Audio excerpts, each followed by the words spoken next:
درود پاک پڑھ لیں۔ اللہم صلی علی سیدنا و نبینا و مولانا محمد مبارک وسلم صلی علیہ صلاۃ تبقى وتدوم بدواب الملک الحی القیوم۔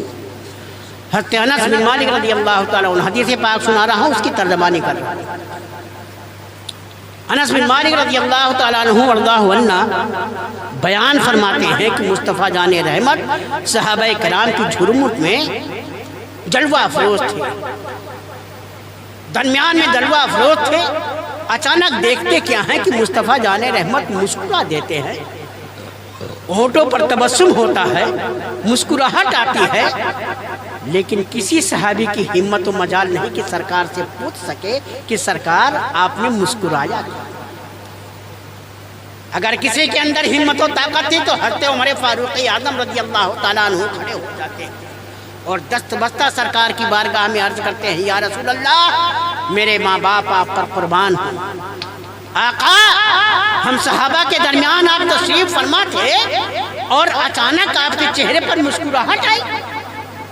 ہمیں یہ صحابہ کا احسان ہے کہ میرے صحابہ کی میرے نبی کی ہر ادا کو صحابہ کرام نے محفوظ کر رکھا ہے۔ صحابہ میرے آقا بولے تو صحابہ پکار اٹھے، فتکلم رسول اللہ صلی اللہ تعالیٰ علیہ وسلم۔ آقا بیٹھے تو صحابہ پکار اٹھے، فجلس رسول اللہ صلی اللہ تعالیٰ علیہ وسلم۔ صحابہ آقا مسکرائیں تو صحابہ پکار اٹھے، فتبسم رسول اللہ صلی اللہ تعالیٰ علیہ وسلم۔ آقا کھڑے ہو جائیں تو صحابہ پکار اٹھے، فقام رسول اللہ صلی اللہ تعالیٰ علیہ وسلم۔ آقا سوئے تو صحابہ پکار اٹھے، فنام رسول اللہ صلی اللہ تعالیٰ علیہ وسلم۔ گویا کی کہنے کا مطلب یہ ہے کہ یہ صحابہ کا اتنا بڑا احسان ہے کہ میرے آقا مصطفیٰ جان رحمت کی ہر ادا کو ان لوگوں نے محفوظ کر رکھا، اور انہوں نے محفوظ کیا تو ہم تک وہ ساری باتیں اللہ ان صحابہ کے ذریعہ سے ہم تک پہنچ چکی۔ تو حضرت عمر فاروق اعظم رضی اللہ تعالیٰ عنہ وارضاہ عنہ کھڑے ہوتے ہیں اور عرض کرتے ہیں، نعرہ لگا رہے ہیں، علماء کرام کی آمد ہو رہی، نعرہ تکبیر، نعرہ تکبیر، نعرہ رسالت، نعرہ رسالت، نعرہ رسالت، جشن عید میلاد النبی، جشن عید میلاد النبی، عرس جشن اسماعیلی، جشن اسماعیلی کانفرنس، نعرہ تکبیر، نعرہ رسالت۔ تو صحابہ عمر فاروق اعظم رضی اللہ تعالیٰ عنہ حضرت احمد مختار صلی اللہ علیہ وسلم سے باادب کھڑے ہو کر کے عرض کرتے ہیں، یا رسول اللہ میرے ماں باپ آپ پر قربان ہوں، یا رسول اللہ مسکرانے کی وجہ کیا ہے؟ کوئی ایسی وجہ تو ہم لوگوں کے سمجھ میں نہیں آ رہی ہے۔ تو سرکار فرماتے ہیں، میں دیکھ یہ رہا ہوں کہ قیامت قائم ہے اور ایک شخص اپنے حق کا مطالبہ کر رہا ہے کہ میرا حق مجھ کو دے دو، دعویٰ کر رہا ہے، اپنے حق کا مطالبہ کر رہا ہے دوسرے شخص سے، میرا حق مجھے دے دو۔ تو وہ شخص کہتا ہے، اللہ کی بارگاہ میں عرض کرتا ہے، یا رسول اللہ اے پروردگار عالم، میرے تو سارے حق حقوق، میرے سارے اعمال تو ہمارے عزیز و اقارب نے لے رکھا ہے، میرے پاس تو کوئی عمل ہی نہیں ہے کہ میں اس کا حق ادا کروں۔ اس کے بعد وہ شخص مطالبے پر مطالبہ کر رہا ہے، پروردگار عالم میرا حق مجھے چاہیے، اور دعویٰ کر رہا ہے، مدعی بن کر کے سامنے کھڑا ہے، حق میرا دے دو۔ تو پروردگار عالم فرماتا ہے کہ اس کے سارے گناہ اس کو لا دو، یعنی اس کے پاس تو کوئی نیکی بچی نہیں تھی، سارے عزیز و اقارب نے اس کی ساری نیکیاں لے لی، اور اس کے بعد دوسرے مدعی کا سارا گناہ اس کے اوپر لاد دیا جاتا ہے۔ اب گناہوں سے دبا جا رہا ہے اور حق کا مطالبہ کر رہا ہے۔ میرے آقا اپنے دندان مبارک کو دانتوں میں دابتے ہیں اور فرماتے ہیں کہ یہ کیسا وقت ہے اور کیسا وقت ہے کہ کوئی انسان کسی کا یار و مددگار نہیں ہے۔ اگر کوئی انسان اگر اپنے حق کا مطالبہ کرنا چاہ رہا ہے، مانگ رہا ہے، تو اس کو دینے کے لیے اس کے بعد کوئی اسباب و ذرائع نہیں۔ یہاں تک کہ وہ مطالبے پر مطالبہ کرتا ہوا چلا جا رہا ہے، اور اس کے بعد آقا فرماتے ہیں کہ اے مدعی ذرا یہ تو بتا اپنے پیروں کے نیچے تو دیکھ. تو جب دیکھتا ہے تو اس کو تحت الثری تک ہیرے اور جواہرات کے مکانات نظر آتے ہیں, سونے اور چاندی کے مکانات نظر آتے ہیں, محلات نظر آتے ہیں. تو کہا کیا دیکھ رہے ہو؟